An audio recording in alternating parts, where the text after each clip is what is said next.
Halo, apa kabar teman-teman semua? Semoga kalian sehat selalu, panjang umur, bahagia selalu, dan selalu dimudahkan segala urusannya. Buat teman-teman semua pendengar setia Dioseta Story, pada hari ini saya mengupload cerita ini di channel yang berbeda lagi. Karena dua channel tersebut mungkin ada masalah trouble ya dari YouTube-nya. Dan untuk sementara saya mengupload video ini di channel ini dulu. Nanti kalau sudah kelar urusannya, kita akan kembali lagi ke channel Dioseta Story atau Dioseta JSD.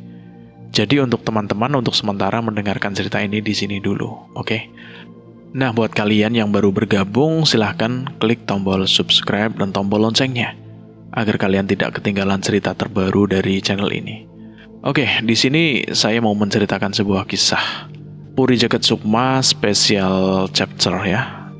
Ini menceritakan sebuah kisah Kidung dan Jati.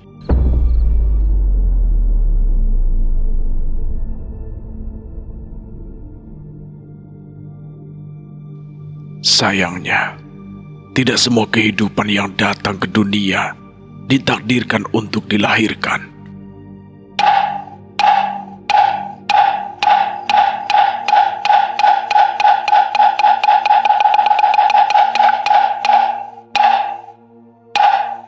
Suara kentongan Rojopati memecah keheningan malam. Dentangnya berat dan berjarak. Tanda yang hanya dibunyikan ketika kematian datang tanpa permisi. Warga keluar dari rumah masing-masing dengan wajah pucat. Berbisik cemas, saling bertanya tanpa jawaban. Tak satu pun berani melangkah lebih dulu. Di pemakaman desa, di bawah cahaya bulan yang redup, mereka akhirnya melihatnya. 3 tubuh warga tergantung terbalik kaku dengan kaki dan tangan kurus memanjang di dahan pohon beringin tua. Tanpa kepala, darah telah mengering, menetes ke tanah kuburan yang lembab, seakan diserap sunyi malam. Angin berdesir pelan, membuat kain yang mengikat tubuh-tubuh itu bergoyang perlahan. Iki meski ulah dedemit, Gumam seorang warga dengan suara bergetar. Endak, Sahut yang lain, matanya terpaku pada kain pengikat itu. Ia mendekat setapak, menelan ludah. Setiap tubuh terikat oleh kain jarik bermotif yang tak asing. Polanya khas, garis dan lengkung yang hanya dikenakan oleh mereka. kain itu milik penari-penari itu. Desah ketakutan menjalar cepat di antara warga. Ingatan mereka serempak tertuju pada rombongan penari keliling yang beberapa hari terakhir menetap di desa. Selalu bertopeng, selalu diam, datang bersama seorang sinden dan para penabuh kendang yang tak pernah menampakkan wajah dengan jelas. Tiba-tiba, suara kendang terdengar lirih, bukan dari satu arah. Suara itu mengitari mereka, berputar di antara nisan-nisan, seolah datang dari balik pepohonan, dari balik tanah, dari tempat yang tak terlihat mata.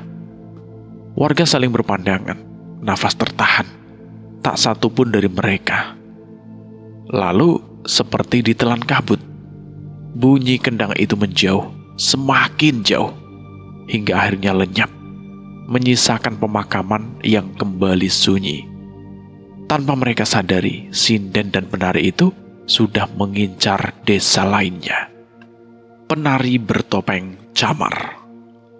Suasana desa yang biasanya lenggang mendadak hidup. Sejak pagi, sudut pasar dipenuhi kerumunan warga yang tertarik oleh kemunculan sekelompok penari dan seorang sinden. Semuanya bertopeng. Tabuhan kendang mengalun ritmis, memancing kaki-kaki ikut bergerak. Tawa, sorak, dan kepingan rupiah berterbangan sebagai saweran. Kok mereka selalu pakai topeng ya? Bisik seorang warga, matanya tak lepas dari para penari. Justru itu menariknya, sahut yang lain pelan.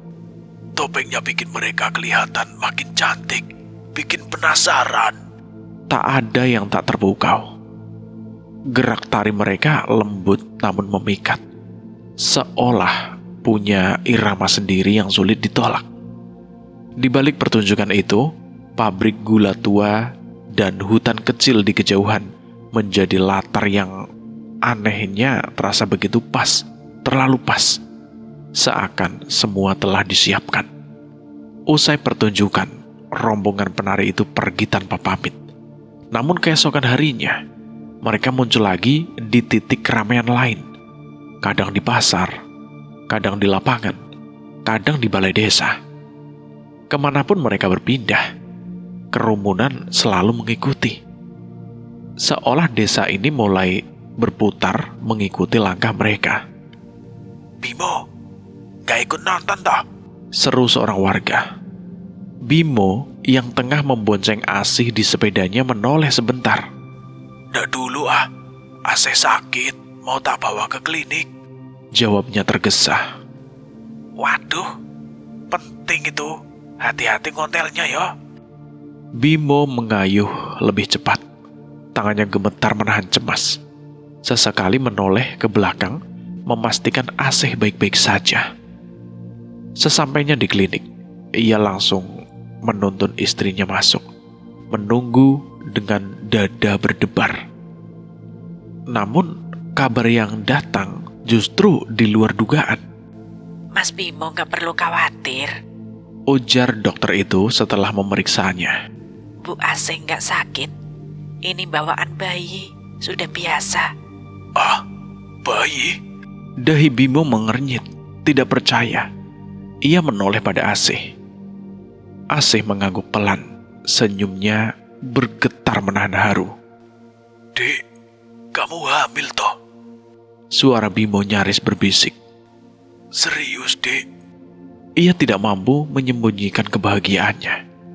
Lebih dari setahun pernikahan mereka berlalu, dan kabar inilah yang diam-diam selalu ia panjatkan dalam doa. Saat mereka pulang, langit telah berubah jingga. Senja menumpahkan cahaya hangat di sepanjang pematang sawah. Dek, Ucap Bimo lirih sambil mengayuh sepedanya. Mas kayaknya gak akan pernah lupa sama langit sore ini. Kok bisa, Mas? Ini pertama kalinya kita pulang bareng sama anak kita. Asih memeluk punggung suaminya, menyandarkan kepala dengan perasaan yang penuh. Untuk sesaat, dunia terasa begitu utuh, seolah senja itu bukan milik Bimo dan Asih saja. Namun di tengah kebahagiaan itu, Bimo tiba-tiba merasa terusik. Entah mengapa, dadanya mendadak sesak. Ia menoleh ke sisi pematang sawah. Di sana, para penari bertopeng itu berdiri berjajar, bersama sang sinden dan para penabuh kendang. Diam, tidak menari, tidak bersuara, hanya memandangi mereka, tanpa gerak, tanpa ekspresi. Kebahagiaan Bimo dan Asih di sore itu ternyata rapuh. Ia hanya bertahan sejenak.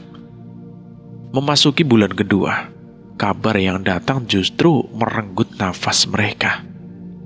Dokter menyebutkan bahwa janin di rahim Asih bukan satu, melainkan kembar. Namun senyum yang sempat muncul seketika luruh saat kalimat berikutnya diucapkan. Kedua janin itu tidak bertumbuh. Pak dokter, tolong diperiksa sekali lagi. Suara Bimo bergetar, meski ia berusaha terdengar tenang. Siapa tahu ada yang terlewat. Dokter itu menatap layar, lalu menatap mereka berdua. Mas Bimo, kami sudah memeriksa berulang kali. Pertumbuhannya tidak wajar. Janin kembar ini tidak akan bertahan sampai 100 hari. Kalimat itu jatuh seperti palu. Kalaupun ada kemungkinan untuk tumbuh normal, kemungkinannya sangat kecil. Lanjut dokter itu pelan. Bimo menunduk, Kata-kata itu seolah merobek sesuatu di dadanya. Asih menggenggam perutnya, merasakan denyut kehidupan yang masih ada, kecil, lemah, tapi nyata. Dokter menyarankan satu hal, mengakhiri kehamilan. Namun Asih menggeleng pelan. Air mata menumpuk di matanya, tapi suaranya justru terdengar mantap. Masih ada kehidupan di sini, Mas. Aku bisa merasakannya. Katanya lirih. Ia menoleh pada Bimo. Setidaknya, biarkan mereka bersama kita sampai waktunya tiba. Bimo memejamkan mata. Ia tahu apa yang dipertaruhkan. Ia tahu resiko yang menunggu. Tapi ia juga tahu, ia tidak sanggup memaksa istrinya melepas dua kehidupan yang masih berdenyut di rahimnya. Aku juga ingin bertaruh pada kemungkinan kecil itu, Dek. Kalaupun singkat, biarlah mereka tahu kalau mereka dicintai. Asih terisak. Ia tersenyum kecil. Di saat yang sama, kehangatan menjalar di perutnya. Hangat, seolah ada dua nyawa kecil yang merespon keputusan orang tuanya. Hari-hari berikutnya, mereka jalani dengan hati-hati, dengan doa, dengan kasih yang utuh. Tidak ada keluhan, tidak ada penyesalan. Mereka memperlakukan kedua janin itu bukan sebagai beban, tapi sebagai anugerah yang sedang berjuang. Mas sudah kepikiran nama? Tanya Asih suatu malam. Ada beberapa, tapi Mas masih ragu. Asih tersenyum sambil mengusap perutnya. Mereka anak-anak yang kuat, Mas. Namanya harus mencerminkan keteguhan itu. Bimo mengangguk, ia mengerti. Dan seolah menjawab keyakinan mereka. Pada pemeriksaan berikutnya, dokter kembali menyampaikan kabar yang tak terduga. Kedua janin ini mulai berkembang. Bimo dan Asih saling menatap, tidak berani berharap terlalu tinggi. Belum sesuai perhitungan normal, tapi ada kemajuan, ada harapan. Lanjut dokter itu. Air mata Asih jatuh. Bimo memeluknya erat. Untuk pertama kalinya sejak lama, mereka mengizinkan diri mereka percaya. Mereka tahu jalan ini masih panjang. Mereka tahu bahaya belum pergi. Tapi kini, di antara rasa takut dan ketidakpastian, ada sesuatu yang kembali tumbuh. Sebuah harapan. Benar, Mas. Semalam aku juga lihat. Aku ngintip dari jendela. Bisik seorang warga. Aku gak lihat apa-apa, cuma dengar suara saja. Sahut yang lain lirih. Pagi itu bisik-bisik terdengar di mana-mana. Di sudut jalan, di depan warung, di bawah pohon randu. Semua membicarakan hal yang sama. Sesuatu yang tak wajar yang muncul semalam. Bu Darmi, lagi ngomongin apa toh? Kok pada heboh gitu? Tanya Bimo saat berpapasan. Mbok Darmi mendekat, menurunkan suaranya seolah takut didengar sesuatu yang tak kasat mata. Loh, kamu nggak tahu, Tomo? Ada warga yang ngaku dengar suara jaran merengik tengah malam. Katanya pas ngintip, yang kelihatan cuma kepalanya saja. Kepala kuda. Bimo mengernyit, tidak percaya. Melayang, Mas. Lanjut Mbok Darmi pelan. Keliling desa. Dan yang lihat itu bukan cuma satu orang. Perut Bimo terasa mengeras. Kecemasan yang tak bisa ia jelaskan mulai merambat pelan. Malamnya, setelah semua pekerjaan selesai, ia tidak langsung tidur. Ia duduk di teras rumah, menunggu, mencoba menangkap tanda-tanda yang mungkin datang. Mas belum tidur? Asih menghampirinya dengan wajah cemas. Sebentar lagi, Dek. Katanya warga melihat kepala jaran keliling di desa. Mas mau pastikan sendiri. Apa ndak bahaya, Thomas? Justru itu yang mau Mas cari tahu. Kalau memang bahaya, kita harus siap. Asih terdiam sejenak, lalu mengangguk. Aku bikin kopi ya, Mas. Iya, Dek. Matur suwun ya, Dek. Asih masuk dan tertidur lebih dulu. Bimo tetap menunggu. Malam semakin larut. Entah mengapa, firasatnya mengatakan bahwa malam ini ia tidak akan pulang dengan tangan kosong. Lewat tengah malam, suara ringgikan kuda terdengar dari kejauhan, persis seperti cerita warga. Bimo tersentak. Ia segera meraih senter dan berjalan cepat menuju arah suara. Dari balik cahaya yang gemetar, ia melihatnya. Sebuah kepala jaran, kepala kuda, tanpa tubuh, melayang keluar dari salah satu rumah warga. Mulutnya berlumuran darah, matanya kosong, ringgikannya memecah sunyi. Sosok itu melesat cepat, menghilang di telan gelap sebelum Bimo sempat mendekat. Pagi harinya, desa geger. Teriakan histeris terdengar dari rumah Mbok Ulim. Ia dan suaminya menangis meminta pertolongan. Tolong! Tolong kami! Kami harus gimana? Beberapa warga masuk ke dalam rumah. Tak lama, mereka keluar dengan wajah pucat, langkah gemetar. Bimo menyusul masuk. Ia tercekat. Anak Mbok Ulim terbaring kaku. Tubuhnya aneh. Punggungnya menonjol seperti punuk. Tangan dan kaki mengecil dan menegang ke depan. Lehernya tertarik. Wajahnya memanjang dengan ekspresi yang membeku. Ia menyerupai seekor kuda. Dengan suara terisak, Mbok Ulim bercerita. Anaknya tidak pulang hingga malam. Saat mereka hampir tertidur, terdengar ringkikan kuda begitu dekat. Saat dicek, anak itu sudah ada di kamarnya, terlelap. Mereka pun merasa tenang. Hingga pagi datang, teriakan itu pecah dari kamar yang sama. Mereka mendapati anaknya dalam keadaan mengenaskan itu. Bimo menelan nafas dalam-dalam. Ia tahu, ini bukan kebetulan. Ia tidak melihat sendiri kepala kuda itu keluar dari rumah ini semalam. Sejak hari itu, desa tidak pernah sama. Kejadian itu membuat geger warga. Malam menjadi sesuatu yang harus dihindari. Saat maghrib tiba, pintu-pintu rumah segera ditutup.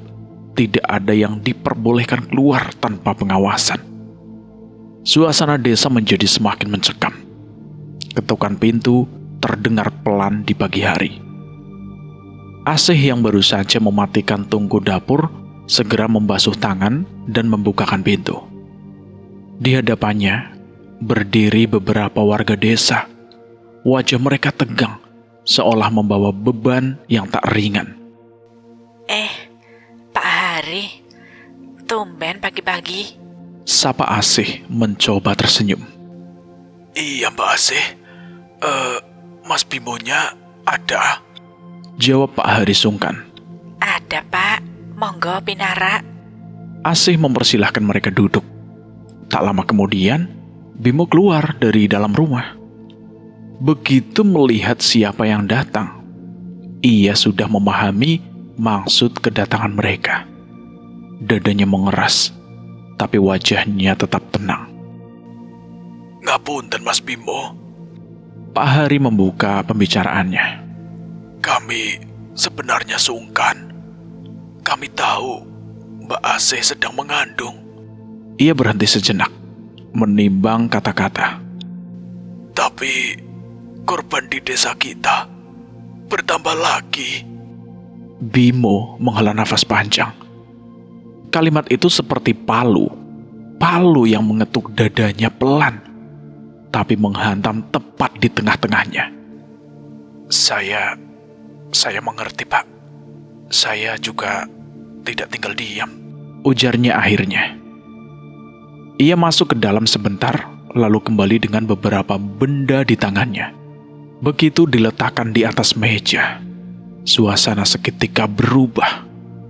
Warga desa saling berpandangan, merinding. Sebuah ikatan dari rambut ekor kuda, kain jarik bermotif misterius, bekas darah yang sudah menghitam, dan beberapa benda lain yang tak wajar dilihat di pagi hari.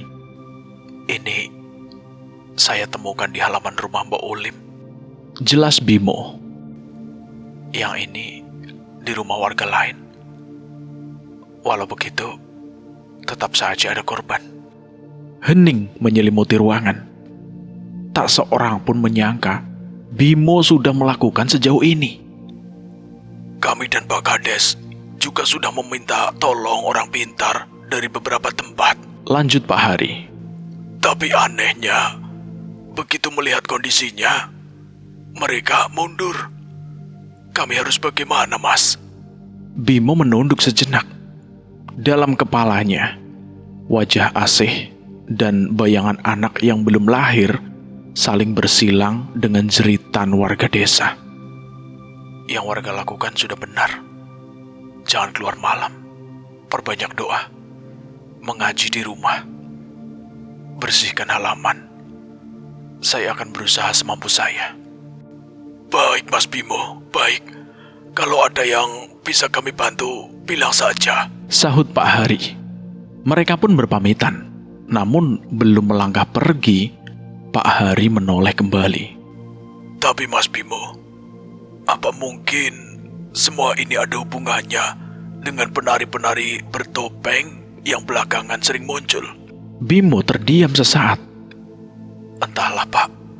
Tapi selain misteriusnya mereka di balik topeng, penampilan mereka sangat menghibur. Ia tidak mengatakan lebih jauh. Padahal firasat di dadanya berbisik lain. Sesuatu tentang topeng, tentang irama kendang, tentang bahaya yang bersembunyi di balik hiburan. Setelah para warga pergi, Asih membereskan gelas-gelas di meja. Dari sudut matanya, ia melihat kegelisahan yang tak mampu disembunyikan suaminya. Apa kita nggak minta tolong Mas Bisma saja, Mas? Tanya Asih pelan. Sudah, Dek. Tapi kata Mbak Kirana, Mas Bisma sudah pergi lebih dari 5 hari. Belum pulang dia. Asih menghela nafas, lalu tersenyum tipis. Hah, dasar kalian ini. Kalau istri-istri kalian nggak kuat mentalnya, bisa mati khawatir. Maaf ya, Dek. Maaf. Asih ikut tertawa, tapi ia tahu kalimat itu bukan candaan sepenuhnya. Itu adalah kegelisahan Asih yang disamarkan tentang keselamatannya, tentang desa, dan tentang anak yang sedang tumbuh di rahimnya. Asih masih merapikan meja. Tapi Mas, masalah desa ini harus diselesaikan. Apapun resikonya. Kalimat itu menancap dalam. Asih lalu masuk ke dalam rumah, meninggalkan Bimo sendirian di teras. Ia menatap halaman yang mulai diterpa matahari pagi, tapi dadanya justru terasa gelap. Di antara kewajibannya pada desa dan tanggung jawabnya sebagai suami dan calon ayah, Bimo tahu ia tidak bisa memilih tanpa mengorbankan sesuatu, dan itulah yang paling ia takuti. Beberapa malam kemudian, teriakan kembali memecah desa. Keributan terdengar dari salah satu rumah warga. Warga ronda yang berjaga bergegas mendatangi sumber suara, dan seperti sudah mereka duga, teror itu terulang kembali. Sosok kepala jaran melayang baru saja meninggalkan rumah tersebut. Teko meneh. Demit jaran kue teko meneh. Namun sebelum warga sempat bergerak lebih jauh, seseorang sudah melesat lebih dulu. Suara rantai sepeda berderak memecah malam. Bimo, Bimo, kejar setan itu. Teriak seorang warga, panik. Kita cek orang di rumahnya dulu. Jangan sampai terlambat. Sahut yang lain. Di dalam rumah itu, pemandangan mengulang mimpi buruk yang sama. Seorang warga tak pulang hingga larut malam. Dan saat suara ringkikan kuda terdengar, ia kembali bukan sebagai manusia utuh.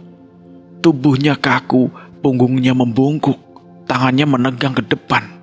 Ia meringkuk, menyerupai kuda. Sementara itu, Bimo menggayuh sepedanya sekuat tenaga. Ia menembus kebun, melewati pabrik gula tua yang gelap dan berderit oleh angin. Saat jalan tak lagi bisa dilalui, ia meninggalkan sepedanya dan masuk ke hutan, mengikuti jejak residu gaib yang menusuk indranya. Nafasnya terengah saat ia akhirnya melihat sosok itu berhenti di sudut hutan yang jauh dari pemukiman. Bimo menyalakan senter. Ia tercekat. Kepala kuda itu tidak sendirian. Ada seseorang di sana. Seorang pria yang nampak bermain dengan makhluk itu, mengelusnya, menenangkannya. Beberapa saat Bimo baru menyadari mereka berdiri di tengah makam-makam tua. Batu nisan miring, tertutup lumut dan semak, seolah sudah lama dilupakan dunia. Siapa kau? Teriak Bimo, berusaha menahan gemetar. Pria itu mengenakan kain lusuh, rambut putih panjang menjuntai, tapi kalung batu akik dan benda-benda di tubuhnya memancarkan aura yang membuat dada Bimo sesak. Kowe ngejak uang toh? Pria itu menoleh, wajahnya tenang, terlalu tenang. Ada wibawa yang menekan, membuat lutut Bimo itu hampir goyah. Pergilah. Belum waktunya untuk mati. Ucapnya ringan. Bimo tidak mundur. Setan kuda itu adalah ancaman.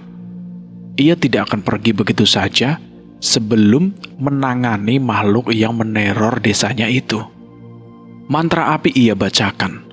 Telapak tangannya terarah. Setan kepala kuda itu pun meringkik kesakitan. Lancang. Pria itu melihat perbuatan Bimo. Ia segera menghalangi pandangan Bimo dari ingonnya itu dan memandang Bimo dengan tatapan tajam. Dek! Tubuh Bimo terjatuh ke tanah. Apa? Bimo mencoba bangkit. Sia-sia. Tubuhnya terasa ditekan sesuatu yang tak terlihat. Pria itu melangkah mendekat. Bimo hanya bisa melihat kakinya. Setiap usaha menengadah di tanah kekuatan besar. Apa yang kau lakukan? Bimo memberontak. Kau manusia rendah. Menatapku pun kau tak pantas. Suaranya dingin. Brak! Bimo tersungkur lebih dalam. Tanah lembab menempel di wajahnya. Tapi ia menolak untuk menyerah. Sial. Ia menggerakkan sisa tenaga. Bahaya terasa begitu dekat. Kepala kuda itu sudah berada di sampingnya. Amarah berdenyut dari ringkikannya. Aku tak sudi merunduk pada makhluk seperti kalian. Brak! Bimo membenturkan dahinya ke tanah. Darah mengalir. Rasa sakit membebaskannya sesaat. Ia terguling, bangkit terpincang, mengambil jarak. Kau punya nyali, gumam pria itu. Dari dekat, Bimo melihatnya jelas. Ia manusia, tapi aura yang membungkusnya jauh lebih mengerikan dari makhluk apapun. Tapi aku malas meladenimu. Pria itu mengangkat tangan, lalu tiba-tiba ekspresinya itu berubah. Ia berhenti. Ia melihat kepala kuda itu menunduk, menjilati darah di tanah. Pria itu merasa curiga dan menyentuh darah itu. wajahnya berubah. Darah ini. Kau? Matanya menyala. Bimo merinding. Firasat buruk menelan nafasnya. Tung. Tabuhan kendang menggema. Pria itu menoleh. Di belakangnya, para penari bertopeng telah berdiri, menari dalam diam yang mengancam. Serat! Seorang menarik Bimo menjauh, menyeretnya masuk ke hutan. Siapa? Seorang pria bersurjan, bertopeng, memaksanya berlari. Pergi dari sini. Kau bukan lawannya. Bahkan kami hanya bisa mengalihkan. Desis orang itu. Bimo mengenalinya, salah satu penari keliling itu. Kalian kena simpan nafasmu. Melawan Trah Condrogini sekarang hanya akan mengantar nyawa. Tak punya pilihan, Bimo terus berlari, hingga akhirnya sampai di mulut hutan dan menemukan sepedanya. Pria bertopeng itu berhenti di batas hutan. Kalau masih ingin hidup, jangan berbuat macam-macam. Kami berusaha menghalangi mereka, tapi bukan berarti kami bisa menyelamatkan semuanya. Nafas Bimo masih menderu. Ia mengerti jelas maksud pria bertopeng itu. Saat ini yang terpenting adalah menyelamatkan diri terlebih dahulu sebelum pria dari Trah Condrogini itu menemukannya lagi. Sebelum melaju, Bimo sempat menoleh sebentar memperhatikan pria itu. Terima kasih. Bimo pun pergi, dan anggota penari bertopeng itu pun kembali ke kelompoknya. Dengan terengah-engah, Bimo menuju jalan kembali. Ia sampai ke rumah beberapa jam sebelum subuh. Asih yang terbanyung melihat wajah pucat Bimo. Seketika ia menjadi benar-benar khawatir. Mas, kenapa toh? Ia membersihkan darah di dahi Bimo. Bimo tak berkata apapun. Ia hanya menggeleng dengan tatapan kosong. Ia ingat bagaimana dirinya tak berdaya di hadapan pria itu. Dalam hati ia ingin menceritakan keadaannya pada Asih. Namun ia belum siap dan menyampaikannya untuk besok. Kita istirahat dulu, Dek. Asih mengerti. Setelah membuatkan minum, menggantikan pakaian, mereka pun beristirahat. Sebelum tidur, Bimo mengambil keris sukma geni miliknya. Nyai Suratmi, makhluk itu apa yang bisa kulakukan? Gumam Bimo. Tidak ada jawaban. Keris itu hanya diam. Bimo terlelap tanpa tahu bahwa pria dari Trah Condrogini telah mengenali darahnya. Darah murni Trah Keramat yang ia incar. Sebelum malam berakhir, pria itu berdiri di depan rumah Bimo. Ritual dilakukan. Mantra berulang. Kalian adalah syarat pertukaranku untuk Puri Jagat Sukma. Angin hitam menyapu rumah. Keris sukma geni bergetar melayang ke tangan Bimo. Dalam mimpi, Nyai Suratmi muncul dengan wajah cemas. Bimo, pergi dari sini. Seketika Bimo terbangun, tersentak. Ia berusaha mengatur nafasnya. Dan saat itulah perasaan cemas menyelimuti dirinya. Matanya tak bercahaya dengan apa yang ia lihat. Ia dan Asih tak lagi berada di rumah. Mereka berdiri di sebuah ruangan berdinding candi tua yang penuh retakan. Api-api kecil melayang tanpa sumber, dan perasaan cemas menyelimutinya. Ritual itu berhasil. Mereka telah dibawa masuk ke Puri Jagat Sukma. Asih, Bimo mengguncang pelan tubuh istrinya yang terbaring tak sadarkan diri. Sekali, dua kali, tak ada tanda istrinya akan sadar. Asih, Dek. Suaranya mulai bergetar. Kesadaran menghantamnya perlahan. Ini bukan tidur biasa. Kekuatan gaib dari Puri Jagat Sukma menekan kesadaran Asih, mengurung jiwanya lebih dalam dari yang ia kira. Dengan tangan gemetar, Bimo segera memasang pagar gaib di sekeliling ruangan dan membacakan ayat-ayat suci di telinga istrinya, berharap suaranya menjadi jangkar yang menahan Asih tetap di dunia ini. Mas, Asih tersentak, bangun, matanya membulat panik. Mas, ini di mana kita? Belum sempat Bimo menjawab, wajah Asih berubah pucat. Ia meringkuk. Kedua tangannya memegangi perut. Mas, sakit mas. Suaranya pecah. Bimo berlutut di hadapannya, mencoba memeriksa sebisanya. Tidak ada alat, tidak ada obat, tidak ada apapun selain dinding batu dingin dan api-api kecil yang melayang. Ia ingin keluar mencari bantuan, tapi nalurinya menjerit. Di luar sana jauh lebih berbahaya. Tenang, Dek. Mas di sini. Bisiknya, meski hatinya sendiri kacau. Ia menatap keris di tangannya. Keris Sukma Geni, satu-satunya yang ikut bersama mereka. Sepertinya hanya ini yang bisa kulakukan. Tanpa ragu lebih lama, Bimo menggoreskan bilah keris ke telapak tangannya.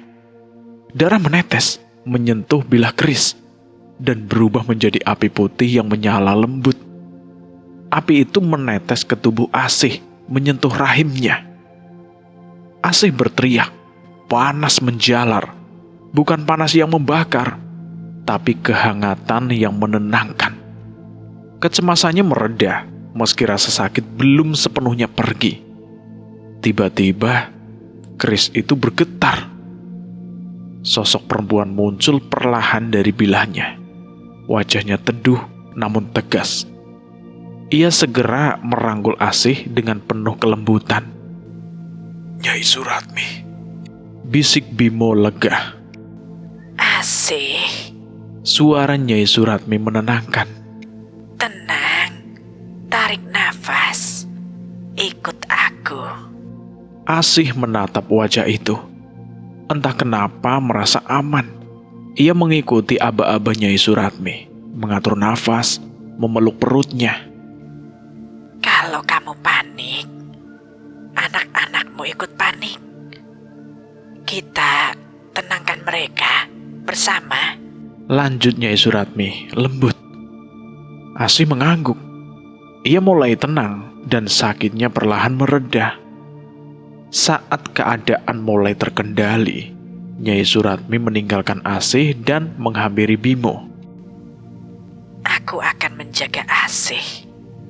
Kau lakukan apa yang harus kau lakukan. Ucap Nyai Suratmi. Bimo memastikan keadaan Asih dan merasa tenang saat Nyai Suratmi ada di dekatnya. Ia merasa harus mencari tahu tentang Puri Jagat Sukma, tempat mereka berada saat ini. Ia pun mengambil posisi bermeditasi dan memisahkan sukmanya dari raganya.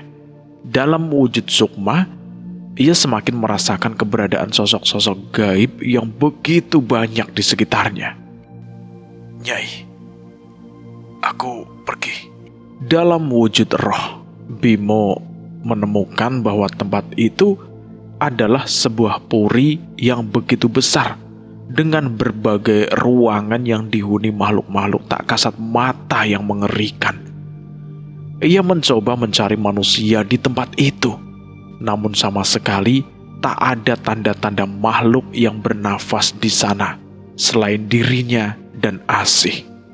Namun, ia berhasil menemukan sebuah batu yang meneteskan air, tanaman menjalar, hingga beberapa jenis serangga yang bisa dimakan. Tapi tepat saat rohnya kembali, Bimo mendapati keberadaan makhluk berwujud manusia dengan bau yang menyengat, berambut panjang dengan tangan dan kaki yang panjang, merayap seperti laba-laba di lorong. Mas, itu apa? Asih menyadarinya. Makhluk itu menatap Asih dengan liur yang menetes. Aroma perempuan hamil sangat memancing makhluk seperti itu. Peringat Nyai Suratmi. Bimo paham, pagar gaibnya hanya mampu melindungi mereka dari demit-demit lemah. Ia pun menghadapi setan itu seorang diri, dengan mengandalkan ajian api yang menjadi andalannya. Bimo berhasil mengusir makhluk itu menjauh dari Asih. Namun, itu sama sekali bukan hal baik. Ia yakin makhluk itu akan kembali dengan membawa sosok mengerikan yang lebih banyak. Kita tidak bisa terus berada di tempat ini, Ucap Bimo. Ia sudah menemukan jalan yang cukup aman untuk mereka lalui. Ada satu tempat yang dekat dengan sumber air dan sesuatu yang bisa mereka makan untuk bertahan hidup sampai mendapatkan cara untuk keluar dari tempat itu. Asih mengerti. Ia pun mengikuti arahan Bimo untuk menuju tempat teraman yang ia temukan.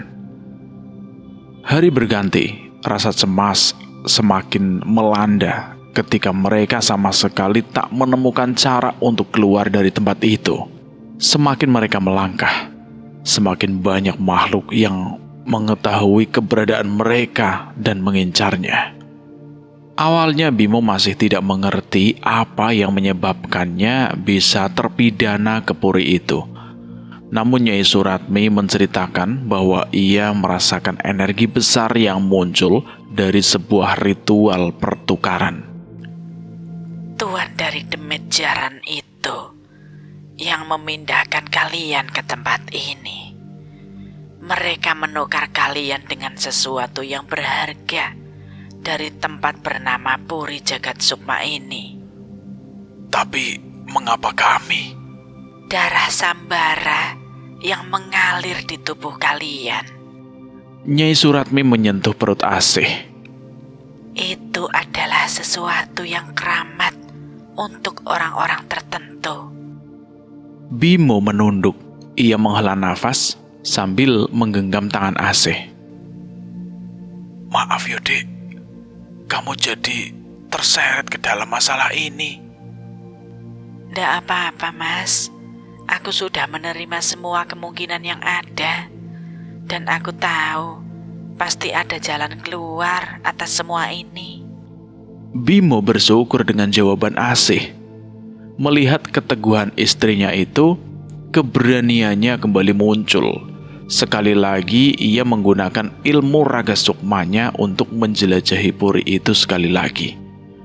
Namun sebelum ia pergi, ia tertahan oleh suara tawa yang begitu kecil. Roh Bimo menoleh dan mencari asal suara itu dan mendapati suara itu berasal tak jauh dari Asih.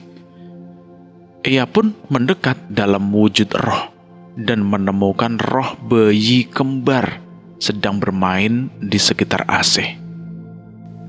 Nyai, mereka... Bimo mempertanyakan kedua sosok itu pada Nyai Suratmi yang diam-diam memperhatikannya sejak tadi. Aku belum bisa memastikannya. Tapi sepertinya dugaan kita sama. Mereka roh dari janin yang dikandung Asih. Anak kalian. Ucap Nyai Suratmi tersenyum. Saat itu juga Bimo kembali ke raganya. Kali ini dengan mata batinnya, ia melihat dua roh anaknya masih berada di sana. Asih, anak kita. Mereka ada di sini. Bimo berkata terbata-bata, begitu semangat. Asih bingung, namun Bimo menjelaskan apa yang mereka lihat. Nyai Suratmi menawarkan apakah Asih ingin melihat kedua roh itu, dan Asih dengan semangat mengiyakan. Nyai Suratmi membukakan mata batin Asih. Saat itu mata Asih berkaca-kaca saat melihat kedua roh bayi yang melayang-layang di dekatnya sambil tertawa. Kalian sejak awal ada di sini. Asih takjub melihat kedua roh itu. Nalurinya sangat meyakini bahwa kedua roh itu adalah anaknya. Satu roh menempelkan pipinya ke pipi Asih.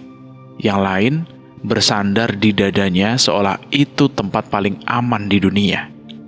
Bimo mencoba mengelus roh di pipi Asih. Kidung, dia adalah senandung yang akan terus membawa kebahagiaan dalam kehidupan kita. Ucap Bimo yang tiba-tiba merasa harus memberikan nama untuk kedua anaknya itu. Satu tangannya merangkul roh di dada Asih. Dan Jati, sosok tangguh yang akan menjadi pelindung bagi siapapun yang membutuhkannya. Kidung dan Jati. Bagaimana, Dek? Suka? Bimo memastikan. Asih mengangguk. Ia tidak dapat menahan air matanya melihat kebahagiaan yang ada di sekitarnya itu. Kidung dan Jati. Nama yang bagus. Nyai Suratmi merestui mereka. Sejak saat itu rasa takut dan cemas yang mereka alami perlahan sirna. Semangat Asih muncul untuk melindungi kedua janinnya. Dan Bimo terus berusaha mencari cara untuk membawa mereka keluar sambil bertahan hidup dengan sumber daya yang begitu sedikit di sana. Karena kini, mereka tidak hanya bertahan hidup, mereka memperjuangkan keluarga. Hari demi hari berlalu di Puri Jagat Sukma. Bukan hari yang mudah, namun perlahan mereka belajar bertahan. Kecerdikan Bimo membuat jejak Asih tidak mudah tercium. Ia memilih jalur-jalur sepi, mengatur waktu, dan menahan diri untuk tidak menyalakan kekuatan secara berlebihan. Di tempat ini, terlalu hidup berarti mengundang kematian. Puri ini masih tertidur, Bimo. Seandainya sudah waktunya ia terjaga, makhluk-makhluk yang tak pernah kau bayangkan akan bangkit dan bisa menghabisi kita tanpa ampun. Nyai Suratmi menjelaskan kondisi mereka. Aku juga menyadarinya, Nyai. Terlihat sebuah patung besar, sebuah punden raksasa. Dan sepertinya tak hanya itu. Ada kekuatan besar tertidur di sana. Semoga saja Puri ini tak akan pernah bangkit. Kidung dan Jati semakin sering muncul setiap itu terjadi. Asih selalu bersenandung menyanyikan tembang yang menenangkan mereka. Yang membuat mereka takjub, roh Kidung dan Jati tumbuh dengan cepat. Sesekali Bimo mengajak Kidung dan Jati mengambil air, mencari makanan, dan bermain. Setelahnya mereka menghabiskan waktu hingga kedua roh itu kembali beristirahat, kembali ke rahim Asih. Saat Bimo mengajak mereka berjalan lebih jauh, mereka sampai ke sebuah tempat dengan patung-patung aneh. Bimo yang merasa tempat itu begitu misterius, mengajak Kidung dan Jati untuk kembali. Namun, Kidung dan Jati terlihat senang bermain di sana. Ayo kembali. Kita tidak tahu ini tempat apa, perintah Bimo. Saat itulah Bimo melihat keberadaan sosok-sosok lain. Begitu banyak roh-roh penasaran tanpa mata mengawasi mereka. Walau begitu, Bimo merasa bahwa makhluk-makhluk itu tidak berniat menyakitinya. Kidung dan Jati berpindah dari satu patung ke patung yang lain sambil tertawa cekikikan. Mereka terlihat senang. Dan mengetahui hal itu, Bimo memberi waktu mereka sesaat lagi untuk beberapa di sana. Tenang saja, mereka aman di sini. Sosok roh nenek dengan mata yang berlubang muncul di dekat Bimo. Ia hanya muncul sesaat sebelum kembali menghilang. Bimo menceritakan pada Asih tentang sebuah tempat dengan banyak patung itu. Ia mengajak Asih dan Nyai Suratmi untuk datang ke sana dan melihat betapa senangnya Kidung dan Jati di sana. Oh alah, pantas mereka senang. Di sini ada teman mereka. Ucap Nyai Suratmi. Apa? Teman? Asih bingung. Nyai Suratmi mendekat ke salah satu patung di sana. Keluar saja, Nak. Mereka tak berniat jahat. Bimo penasaran dengan maksud Nyai Suratmi. Dan beberapa saat setelahnya, mereka dikagetkan dengan sosok hitam yang begitu besar dengan mata merah menyala. Jangan bermain-main denganku. Sosok makhluk mengerikan muncul dari patung itu. Aku Danyang Keramat, penguasa wilayah ini. Bimo segera bergerak dengan sigap melindungi Asih. Ia dan Nyai Suratmi mulai waspada dengan sosok itu. Aku Pundra. Kekuatan hitam yang begitu menekan terasa di tempat itu. Sang pembawa kematian. Saat itu Bimo merasa sudah melakukan sesuatu yang salah. Ia telah membangkitkan sosok keramat yang seharusnya tidak pernah ia sentuh. Tapi kekuatan itu tidak dirasakan oleh Kidung dan Jati. Pun, Kidung cekikikan menyentuh pipi Pundra. dah. Jati melayang di sekeliling wajahnya. Pundra terdiam. Kalian seharusnya takut pada aku. Melihat hal itu, Nyai Suratmi tertawa. Sudahlah, kami tahu kau tidak jahat, Tuan Pundra. Balas Nyai Suratmi yang menyadari bahwa sosok Pundra adalah roh yang jauh lebih tua dari dirinya. Tuan? Pundra merasa canggung dengan panggilan itu. Namun ia terlihat senang.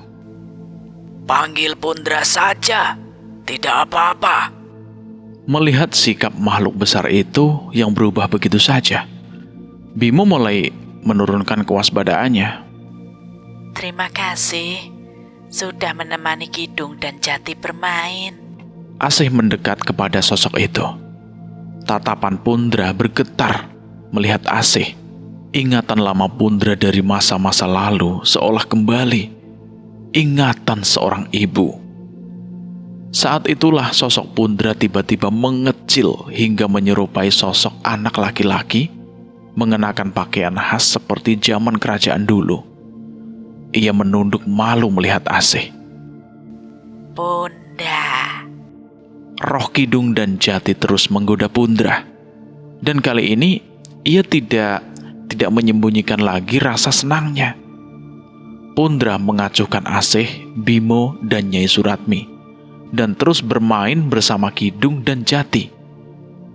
Bimo dan Asih sama sekali tidak pernah menyangka akan melihat pemandangan seperti itu. Asih menyandarkan kepalanya di bahu suaminya. Matanya berkaca-kaca, menikmati kebahagiaan kecil itu. Tempat itu tak lagi terasa mencekam di saat itu. Saat Kidung dan Jati kelelahan, ia kembali ke perut Asih.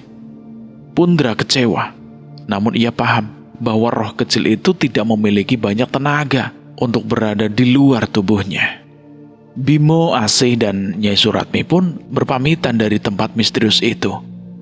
Sebuah tempat menyeramkan, tapi menjadi kenangan yang indah untuk mereka. Bapak. Suara Pundra terdengar dari belakang. Ia bingung harus memanggil Bimo dan Asih apa. Besok main lagi ya. Teriaknya tanpa meninggalkan wilayahnya itu. Iya, kamu juga istirahat ya nak. Balas Bimo ramah.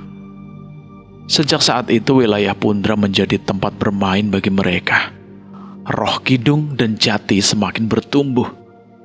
Namun mereka tidak mengetahui tentang keadaan sebenarnya dari janin kedua anak itu.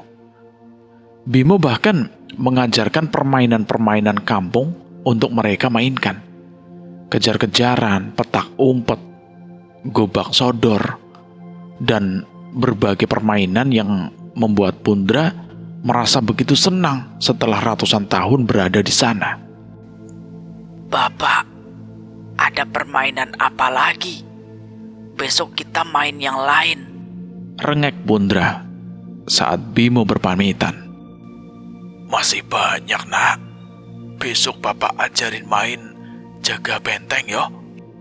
Mendengar ucapan itu, Pundra begitu bersemangat.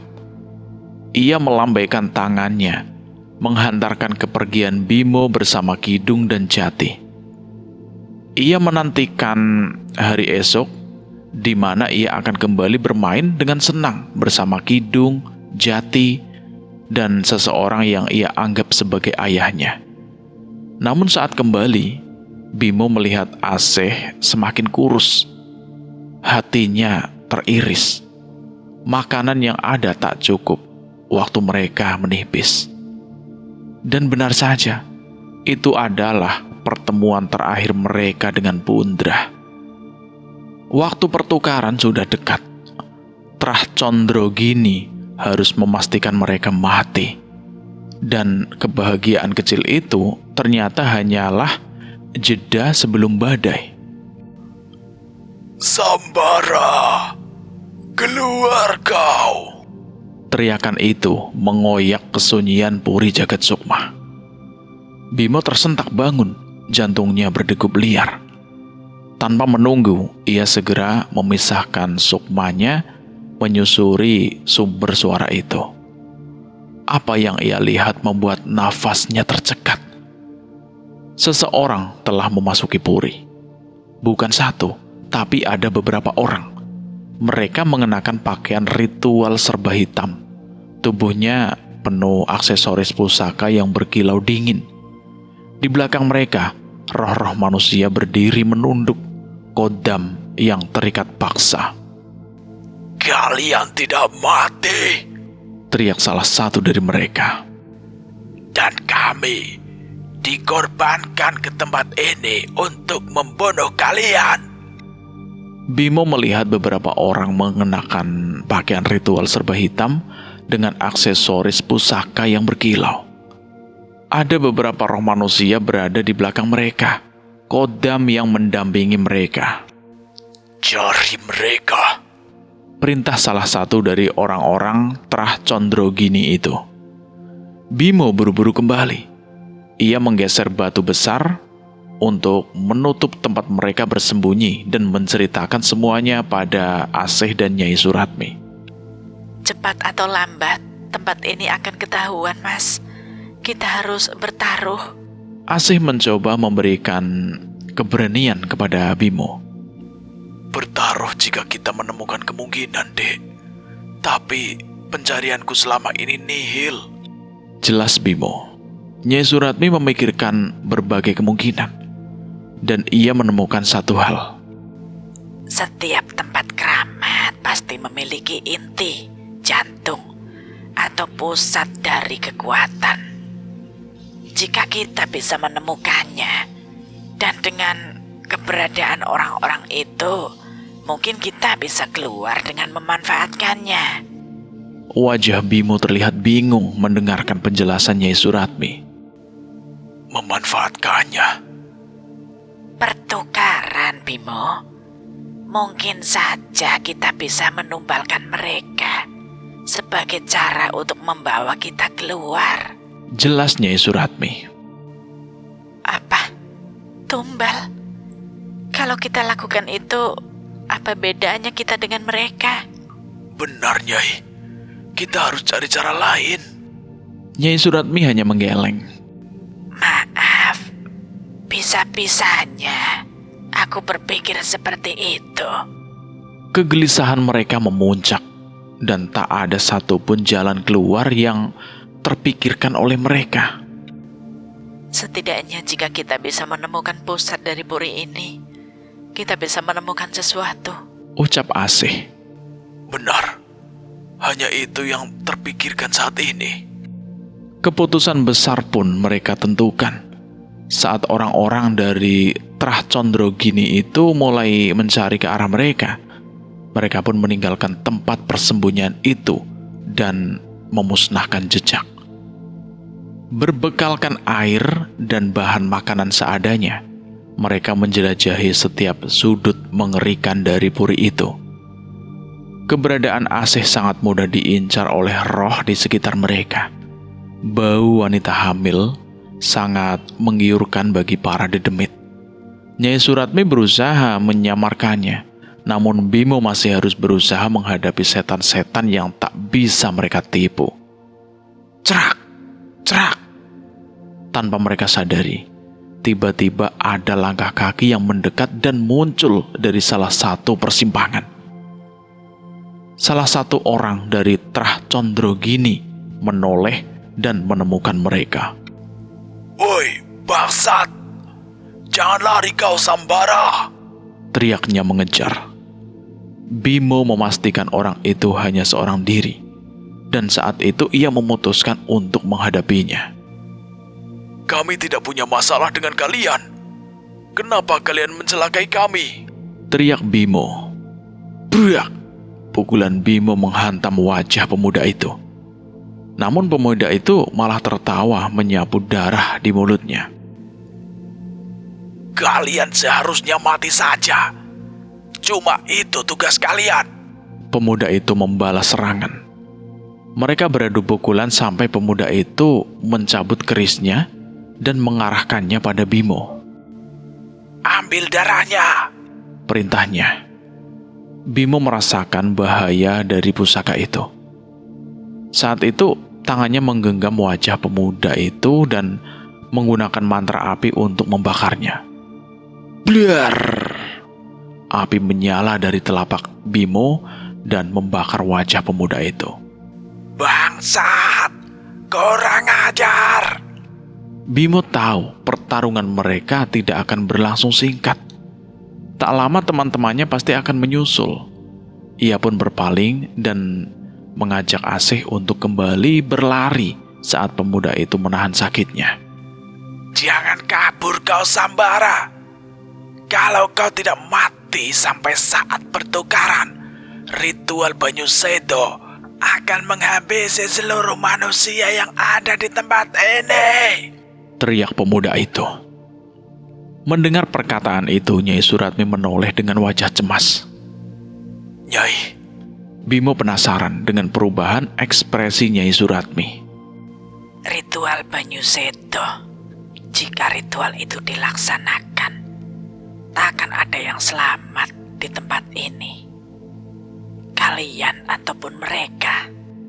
Dek. Bimo lemas mendengar perkataan itu. Ia tidak menyangka Trah Condrogini memiliki ritual yang tega menghabisi orang-orang sendiri. Serat! Sebuah tombak merah darah melayang ke arah Asih. Bimo dan Nyai Suratmi yang menyadarinya segera menghadangnya. Ia menarik keris sukma geni dan menangkis tombak itu hingga berubah haluan. Terang! Tombak itu menancap ke langit-langit ruangan itu. Saat itu muncul roh kepala-kepala manusia mengincar mereka. lari! Dengan terengah-engah Asih berlari, sementara Bimo menahan makhluk-makhluk itu satu persatu dengan ilmunya sambil berlari. Kemanapun kau pergi, kami pasti akan menemukanmu. Ucap suara lain pemilik tombak pusaka itu. Bimo mendorong dengan kuat sebuah batu yang akhirnya membuat batu-batu lain berjatuhan dan menutup jalur mereka. Ayo, Perintah Bimo. Nyai Suratmi mengecek jalan di depan mereka dan memastikan tidak ada makhluk yang membahayakan mereka. Tanpa berhenti, mereka terus berusaha melarikan diri dari kejaran orang-orang dari Trah Condrogini itu. Mas, sebentar mas. Langkah Asih terhenti, wajahnya pucat, nafasnya terengah. Berlari terlalu lama benar-benar menguras tenaganya. kita istirahat dulu, Dek. Kata Bimo cepat. Ia meremas kain yang basah. memeras air goa yang keruh ke telapak tangannya, lalu menyodorkannya pada Asih. Asih hanya menyerap sedikit, bahkan seteguk penuh pun tidak sanggup ia habiskan. Persediaan mereka terlalu sedikit untuk dihabiskan sekaligus. Mas, Asih menggenggam tangan Bimo. Genggamannya dingin, gemetar. sepertinya aku takut. Kalimat itu menghantam Bimo lebih keras dari kejaran siapapun. Ia langsung menarik Asih ke dalam pelukannya, menahan tubuh istrinya yang gemetar. Tenang, Dek. Tenang. Kamu pasti selamat. Akan kulakukan apapun agar kalian selamat. Bisik Bimo meski dadanya sendiri sesak. Walau aku harus mempertaruhkan nyawaku. Ucapnya dalam hati. Kata-kata yang tak sanggup ia ucapkan dengan suara. Kita harus selamat bersama ya, Mas. Pinta Asih lirih. Bimo mengangguk. Tak ada jawaban lain yang sanggup keluar. Saat mereka kembali melangkah, Asih berusaha berdiri sambil berpegangan pada akar pohon yang menjulur di dinding lorong. Namun tanah di bawah kaki mereka mendadak runtuh. Asih! Tanah gembur amblas. Tubuh mereka terperosok, tergelincir masuk ke sebuah terowongan sempit dan gelap. Aku nggak apa-apa, Mas. Suara Asih terdengar dari bawah. Ini jalan. Bimo memeriksa sekeliling. Dinding licin, terlalu curam untuk kembali naik. Mereka tidak punya pilihan lain selain melanjutkan jalur gelap itu. Ada cahaya di depan. Ujar Nyai Suratmi yang lebih dulu mengintip ke dalam kegelapan. Jalan keluar. Tanya Bimo dengan harap yang nyaris putus. Bukan. Aku tidak merasakan alam manusia di ujung sana. Jawab Nyai Suratmi. Mereka saling berpandangan, menghela nafas panjang. Meski bukan jalan pulang, setidaknya cahaya itu adalah arah sesuatu yang lebih baik daripada terjebak di kegelapan tanpa tujuan. Lorong itu panjang, terlalu panjang. Mereka berhenti beberapa kali. Setiap jeda membuat wajah Asih kian pucat. Langkahnya semakin ringan, seolah bisa hilang kapan saja. Kamu yakin tidak apa-apa, Dek? Iya, Mas. Aku hanya... Asih tersenyum tipis.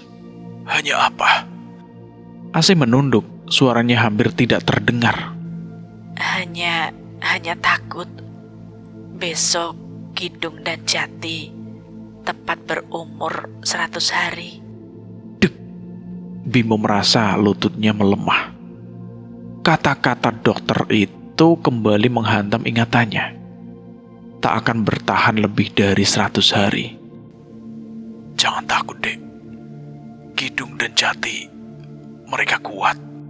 Ucap Bimo cepat meski hatinya sendiri gemetar. Ia berusaha tersenyum, namun di dalam dadanya, kenyataan perlahan merayap.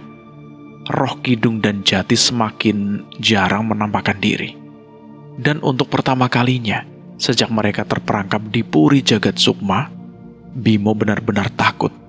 Bukan pada makhluk yang mengintai, melainkan pada waktu yang terus berjalan tanpa menunggu siapapun.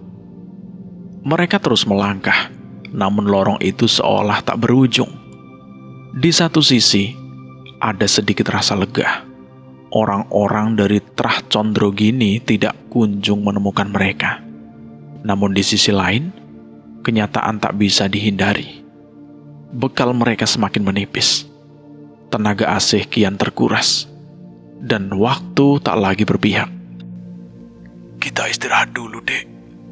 Kidung dan Jati juga pasti lelah. Asih mengangguk, wajahnya pucat, matanya berat. Ia menyandarkan tubuh, memejamkan mata, membiarkan tubuhnya beristirahat walau hanya sejenak. Bimo ikut duduk di sampingnya, nafasnya panjang dan berat. Yang terus terbayang di kepalanya hanyalah cahaya di ujung lorong. Satu-satunya harapan yang tersisa. Setelah ini mereka akan mengejarnya. Harus.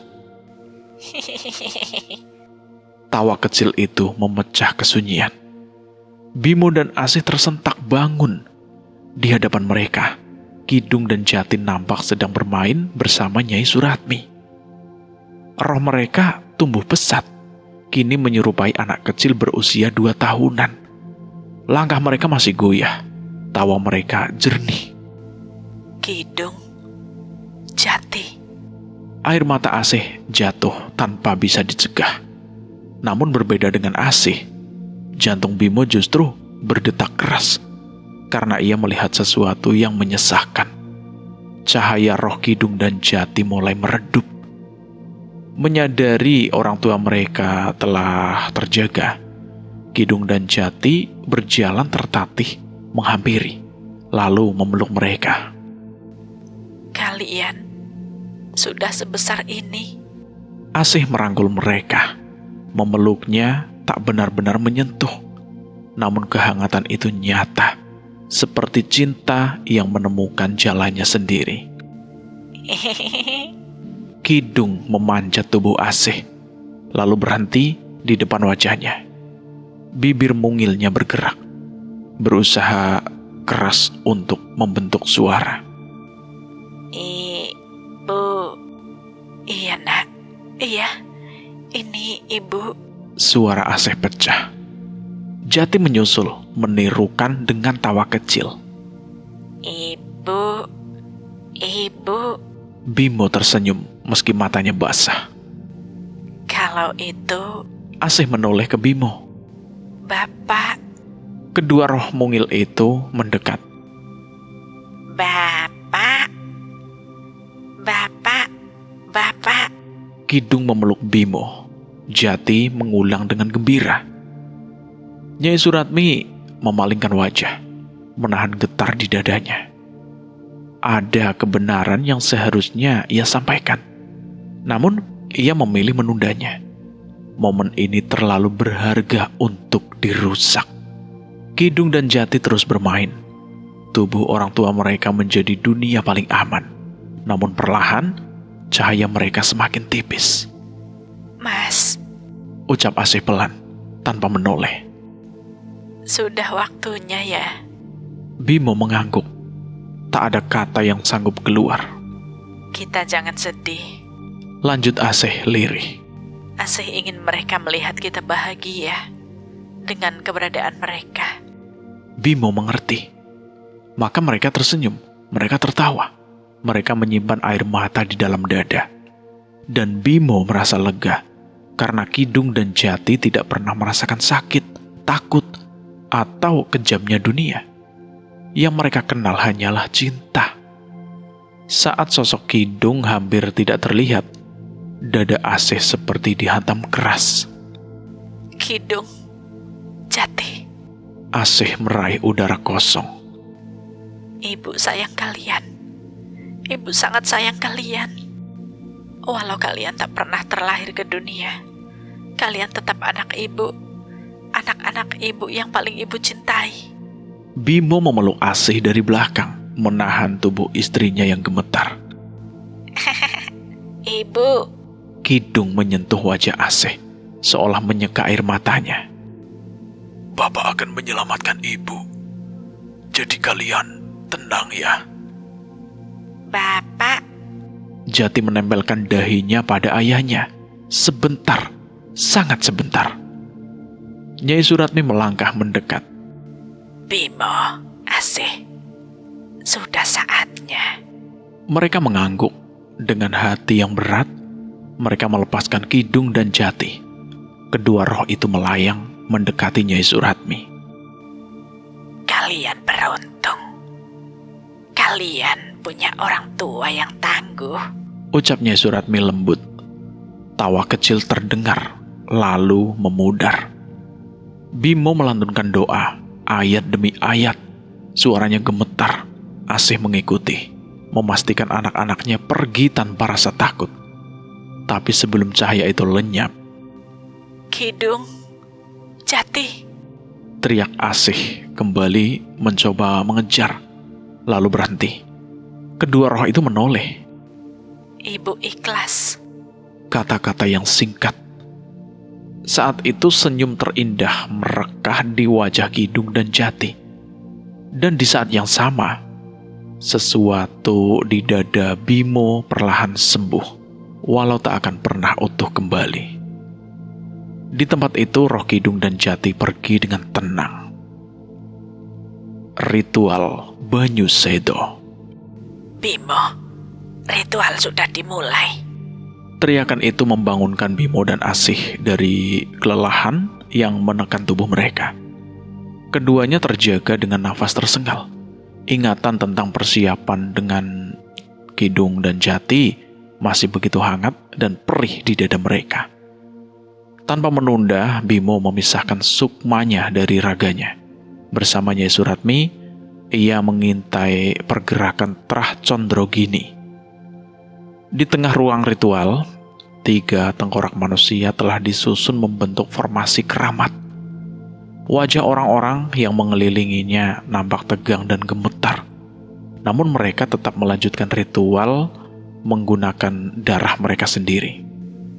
Ketiga kerangka keramat ini akan melepaskan ratusan dedemit, Ucap salah seorang dari mereka dengan suara parau. makhluk-makhluk itu akan membunuh seluruh manusia di tempat ini dalam 1 malam.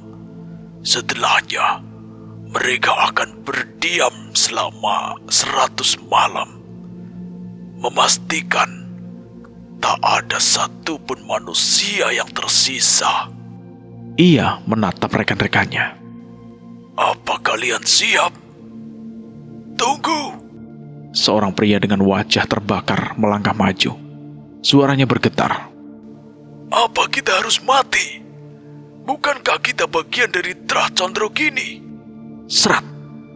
Tatapan tajam pemimpin mereka menghantam pria itu. Jangan bodoh. Ini kehormatan bagi kita. Bentaknya. Namun meski suaranya tegas, tubuhnya sendiri bergetar. Ketakutan tidak sepenuhnya bisa ia sembunyikan. Nyai Suratmi menggeleng pelan. Mereka diperdaya. Ritual Banyu Sedo akan membunuh semua manusia di tempat ini, termasuk mereka sendiri. Setan-setan itu akan membanjiri tempat ini, seperti air yang membunuh siapapun yang menyentuhnya. Tidak ada waktu lagi. Kita harus pergi. Desis Bimo. Ia kembali ke raganya, memasang pagar gaib meski tak yakin pagar itu masih berarti apa-apa di hadapan kekuatan sebesar ini. Asih, kita pergi. Bimo menarik tangan Asih dan memaksanya berlari. Lorong itu terasa semakin panjang. Seolah tidak ingin melepaskan mereka, Bimo terus mencari cahaya yang pernah disebutkan Nyai Suratmi. Namun belum juga terlihat. Lalu, raungan mengerikan mengguncang lorong. Itu. Bimo menoleh dengan wajah tegang. Benar, demit-demit Banyu Sedo telah terlepas.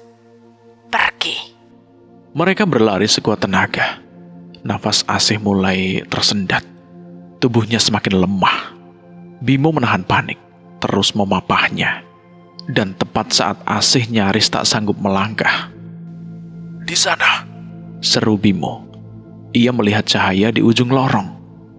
Tanpa ragu, Bimo menggendong Asih dan berlari sekuat tenaga, menembus lorong panjang itu hingga akhirnya mereka keluar. Namun itu bukan cahaya matahari.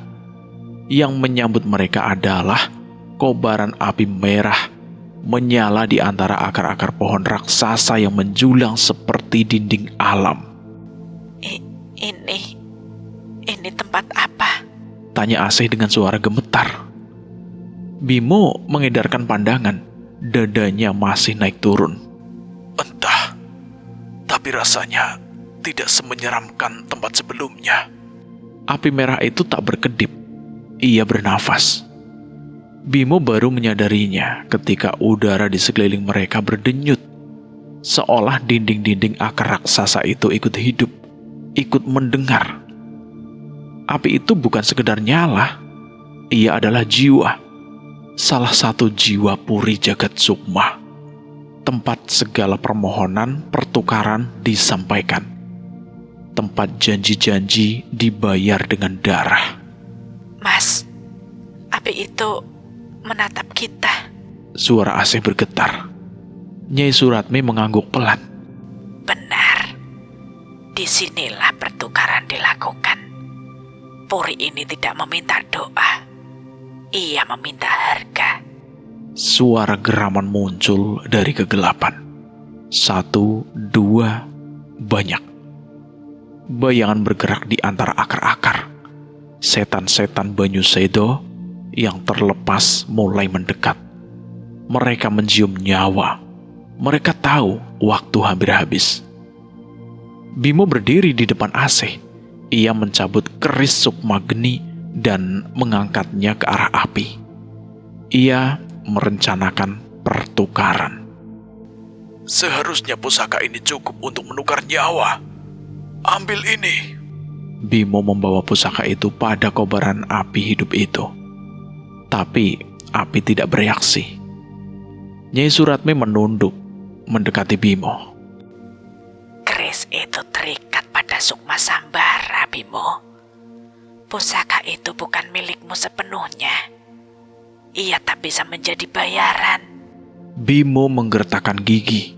Ia merasa kesal, namun masih ada satu jalan lain. Bimo meletakkan tangannya di kobaran api itu.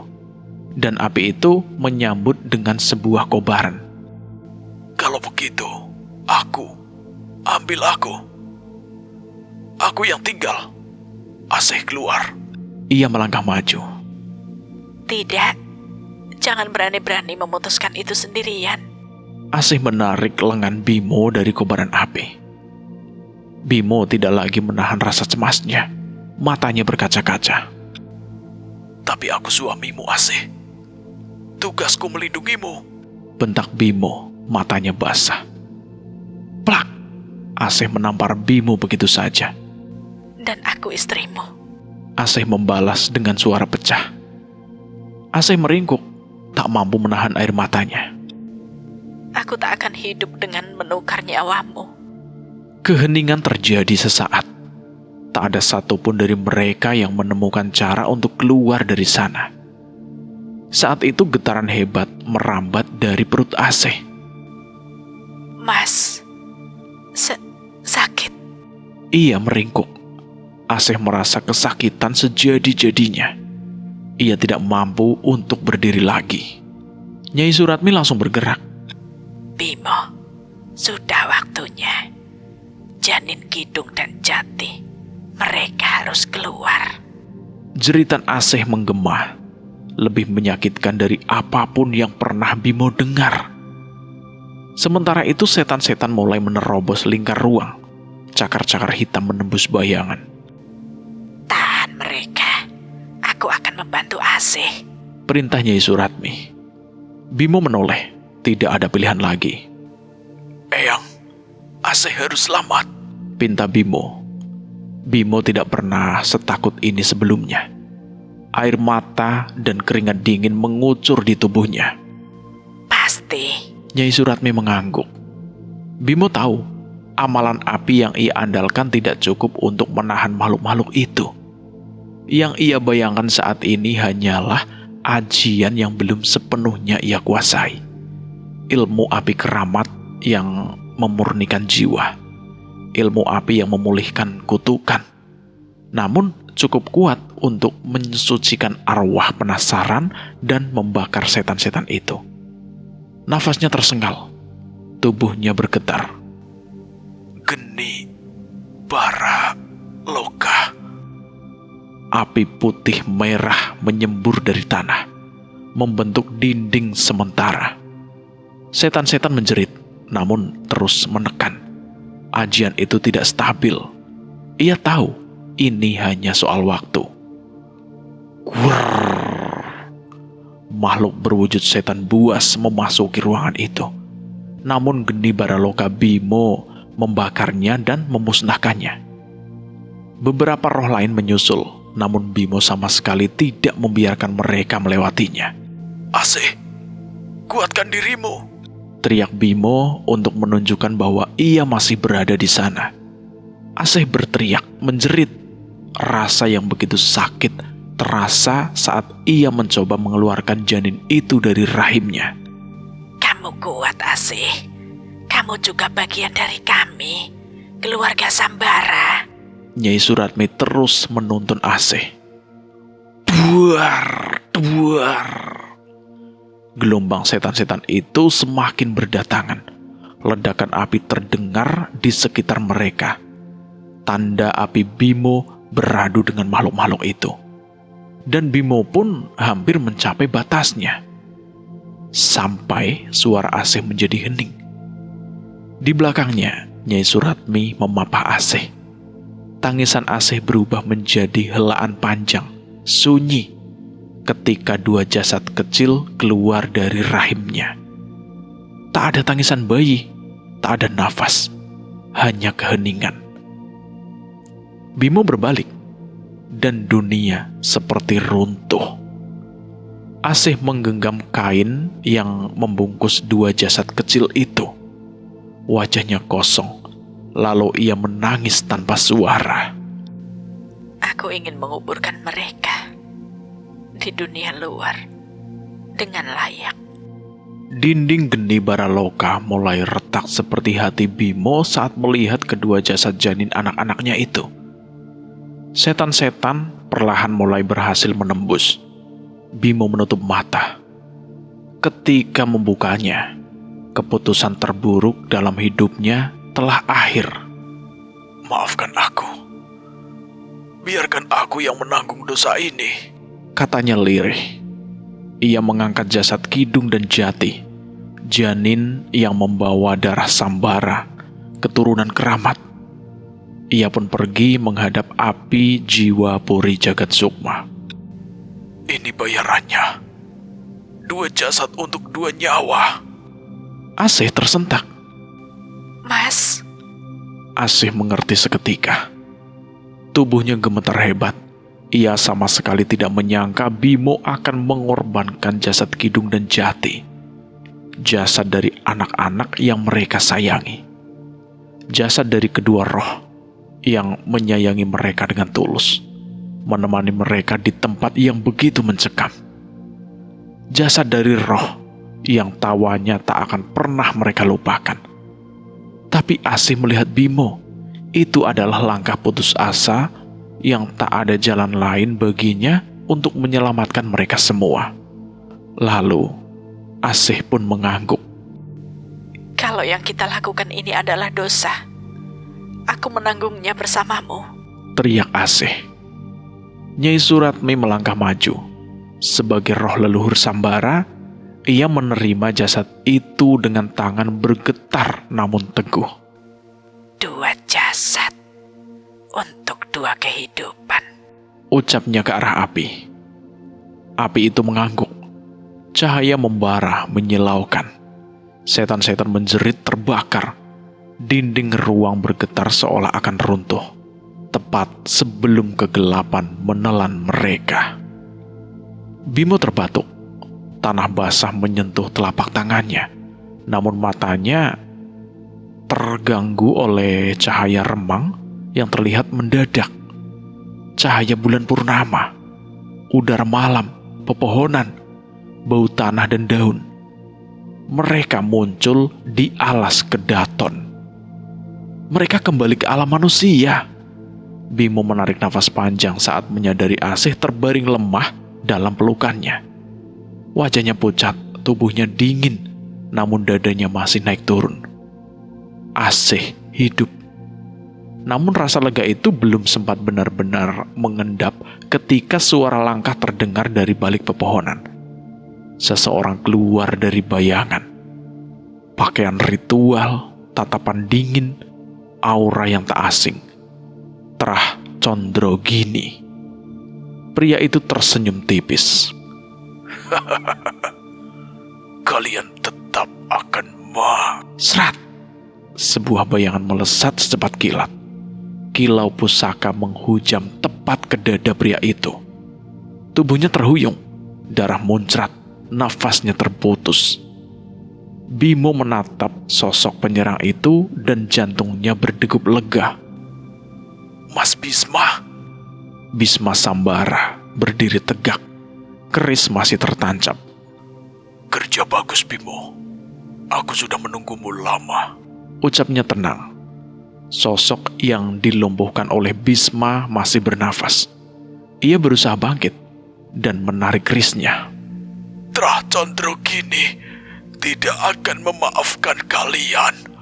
Mereka ada di sini dan memastikan kalian mati. Ancamnya. Tapi, brak, brak, brak. Beberapa tubuh terjatuh dari atas pohon. Di dekat mereka, ada sosok para penari bertopeng. Salah satu dari mereka pun mendekat. Sisanya sudah kami bereskan, Ucap sosok pria berambut panjang dengan topeng misterius. Terima kasih, Mbak Mulyo. Ucap Bisma dengan hormat.